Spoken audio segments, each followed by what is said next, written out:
네, 안녕하세요. 나도균입니다. 오늘은 이제 포도막염은 낫는다 이런 주제를 가지고 말씀드리겠습니다. 상담한 사례는 이제 후방 포도막염의 경우인데요. 후방 포도막염이라서 증상은 이제 시력이 떨어졌고 눈부심과 빛번짐이 심하고 뿌옇다. 시력이 떨어졌으니까 이제 뿌옇죠. 비문증이 있어서 긁기가 불편하다. 스테로이드와 면역 억제제를 사용 중이다. 이렇게 말씀하셨어요.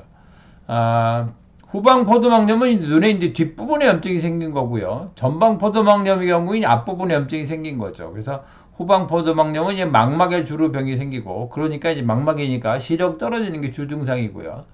그 다음에 이제 전방 포도막염 같은 경우는 홍채 모양체에 주로 염증이 생기고요.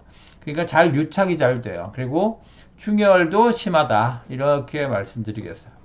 이렇고요.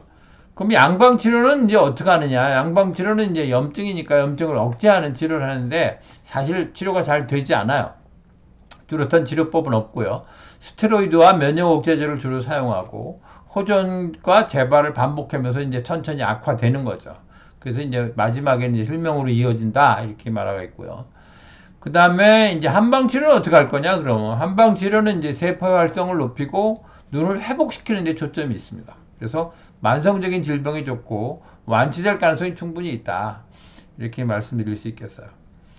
그런데 이제 질병이라는 거는 세포에 병이 든 거잖아요. 그 세포를 병이 들었으니까 세포 건강하지 않은 거고, 세포를 건강하게 할 수 있는 방법은 이제 혈액순환이 잘 되고, 혈액순환을 충분히 시켜주고, 이제 에너지 순환이 잘 되면 건강하다. 이렇게 말씀드릴 수 있겠는데,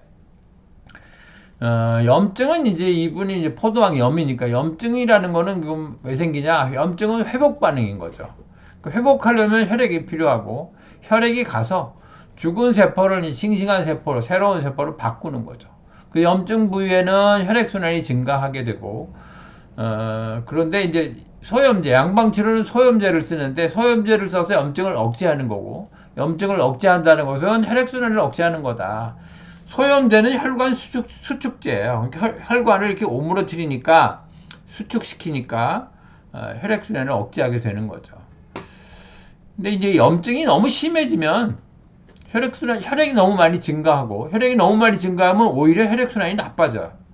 그래서 이때는 혈액순환이 억제할 필요가 있어요. 오히려. 그래서 염증을 억제하는 소염제는 이때는 꼭 써야 되는 거죠. 특히 이제 급성기에 이런 일이 잘 생기는데 염증이 막 심하게 막 끌어오를 때 이때는 양방이 반드시 필요합니다. 꼭 좋습니다. 양방이.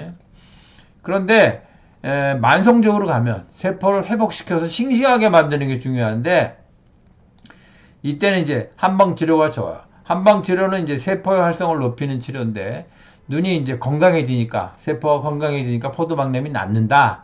이렇게 말씀드리겠어요.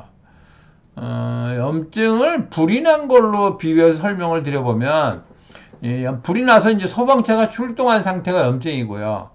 불은 그대로 있는데 소방차를 못 오게 하는 게 이제 소염제와 면역 억제제죠. 근데 소방차가 너무 빡빡해. 그럴 때는 못 오게 하는 게 좋아요. 근데 이제 소방차를 못 오게 하는 것이 불이 없는 상태, 즉 건강한 상태는 아닌 거죠. 그래서 이제 재발하는 거죠. 불이 있으니까 불을 끌어 소방차가 다시 오는 거죠. 그러니까 이제 다시 염증이 재발하게 되는 거고, 건강한 상태라는 거는 소방차는 당장 출동할 수 있는데 아무래도 불이 없어. 불난 데가 없어서 불이 나지 않아서 소방차가 출동하지 않은 상태. 이게 건강한 상태인 거죠. 즉 다시 말하면 염증은 없어야 되지만 염증을 억제해서 염증이 못 일어나게 하는 것이 아니고 이건 건강한 게 아니고 염증이 언제든지 일어날 수 있는데 염증이 일어날 필요가 없어서 염증이 안 일어나는 상태가 건강한 상태다. 즉 염증이 못 일어나는 건 아니고 염증이 안 일어나는 상태가 건강한 상태다. 건강함으로 재발할 이유가 없다. 이렇게 말씀드릴 수 있겠어요. 물론 이제 염증이 재발하지 않는다고 해서 엉터리로 살아도 건강할 수 있다는 뜻은 아니에요. 스마트폰이나 PC나 자동차나 뭐든지 사용법이 있잖아요. 그 사용법대로 사용해야 오래도록 사용할 수 있는 거죠. 이거는 똑같아요. 몸도 눈도 사용법대로 사용해야 오래도록 잘 사용할 수 있는데 사실은 이걸 아무도 가르쳐주지 않는다는 데 이제 문제가 있죠. 눈을 사용하면 피로해지고 쉬면서 피로를 회복하고 회복한 것만큼 써야 돼요. 그런데 이제 이걸 초과해서 쓰니까 병이 생기는 거죠. 정비공이 있어도 뭐 차가 안 부서질 수는 없는 거고, 의사가 있어도 눈을 막 쓰면 병이 생깁니다. 다시 말하지만 눈은 회복하는 것만큼 사용해야 된다, 이런 거죠.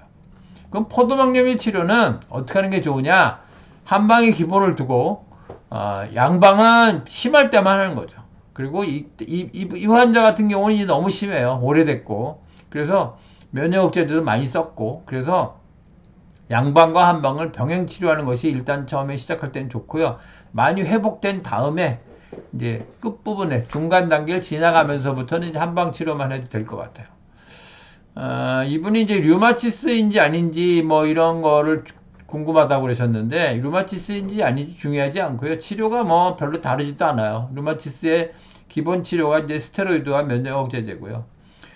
류마티스 자체를 별로 잘 치료할 수 없기 때문에 류마티스를 확인하는 것은 치료할 수 없다는 걸 확인하는 거일 뿐이니까 별로 중요하지 않습니다. 결론은 포도막염은 양방으로는 불치병이고 실명하는 거고, 한방을 기본으로 하고 심하면 양방을 병행하는 것이 좋고, 양한방 병행 치료는 양방 단독 치료보다는 무조건 좋습니다. 그 결과를 장담하는 건 그렇지만 충분히 치료될 수 있다. 그러니까 힘내시고 좋은 결과가 있으시길 바라겠습니다. 감사합니다.